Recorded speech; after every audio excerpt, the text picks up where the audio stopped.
Hello everyone! In this video, I'll show you how to find your Wise sort code. First, open the Wise app or go to the Wise website, then log into your account. Next, on your home screen, select the currency balance you need details for. Once you've clicked on the currency, look for the option Get Account Details or the plus icon. This will open your local banking information.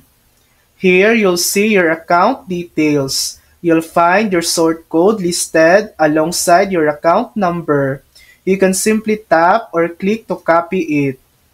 Sort codes are currency specific, so you'll only see one if it applies to that country.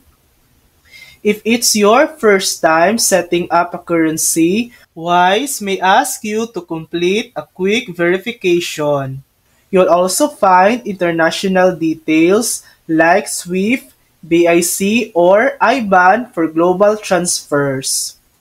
And that's it. That's how to find your Wise sort code. Thanks for watching!